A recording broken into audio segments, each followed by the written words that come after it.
My first year as an au pair in Germany was filled with lots of lessons to be learned. One particular lesson, or faux pas, whichever you may want to categorize it, was around my 2-month marker. My au pair family, single mother and son, were visiting her family in Berlin for the holidays.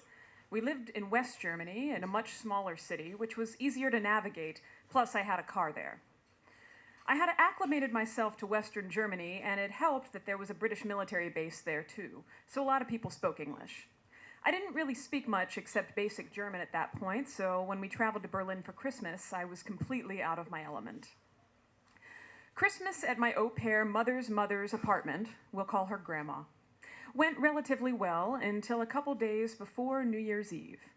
Grandma and au pair mom got into a huge fight, understandably so, because au pair mom was a huge control freak and stressed everyone the fuck out. Grandma was old school.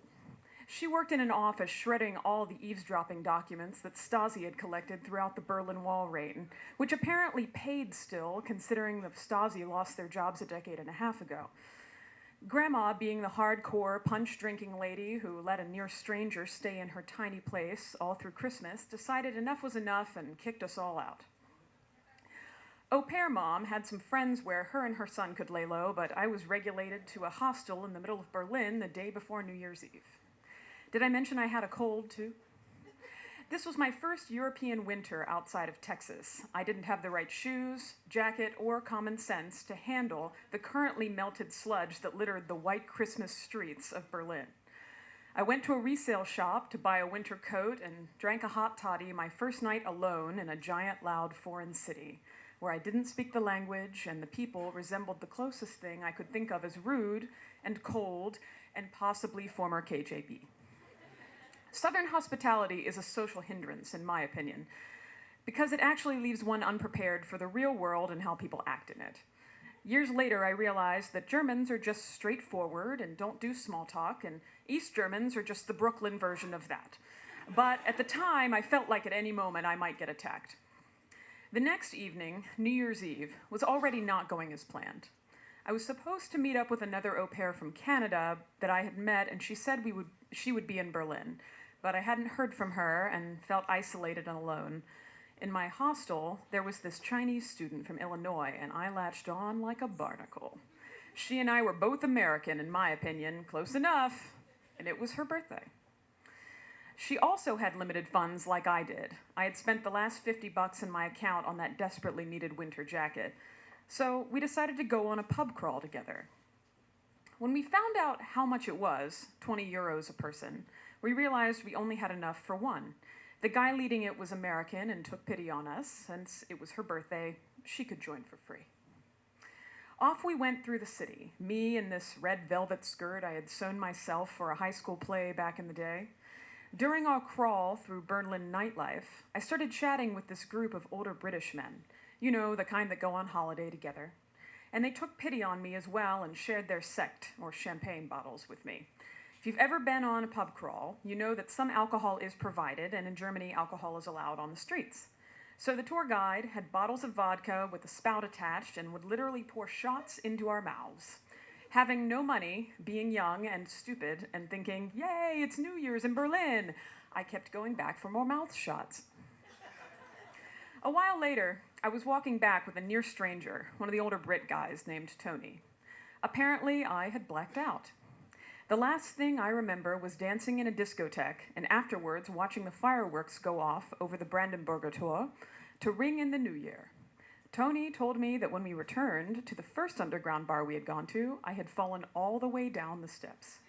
To this day, I do not remember this. I felt the bump on my knee, but do not recall the fall. I have never before nor since ever gotten blackout drunk. This was a new experience for me, and while I claim to be a highly sensitive person, I still consider myself smart and strong enough to take care of myself. This was the first time in my life where I was completely alone with only a stranger to rely on. There I was, getting on the subway that I did not know how to navigate, with a complete stranger. As I sat there writing it back to, hopefully, my hostel, the urge to puke came upon me suddenly. Panicking, I reached into my skirt pocket and found a bunch of used tissues. Recall that I was still suffering from a cold. and grab them in time to vomit into my hand. Thankfully, it was entirely fluid-based. No money equals limited food intake. And clear, vodka and champagne. And only a little escaped into the folds of my skirt. Barely any, if any at all, landed on the subway car floor, and I proudly proclaimed, "It's fine, I have my tissues, I didn't make a mess, Happy New Year!"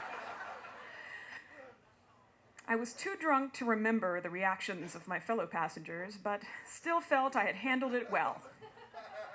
Tony did get me back safely to my hostel, and although I woke in the morning feeling as if my whole world was ruined and my life was doomed, I was still alive, though barely.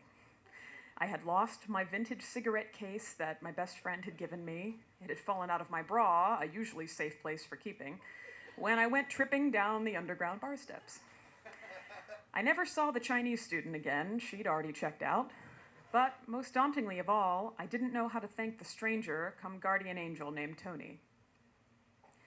I called my au pair mom defeated.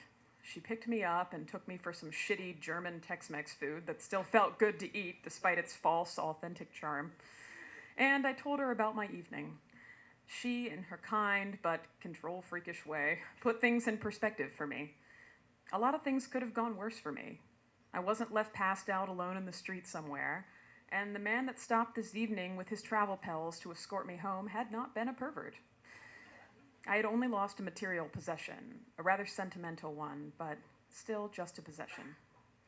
When I checked out of the hostel later that day, the front desk told me a man had left a note for me. It was Tony.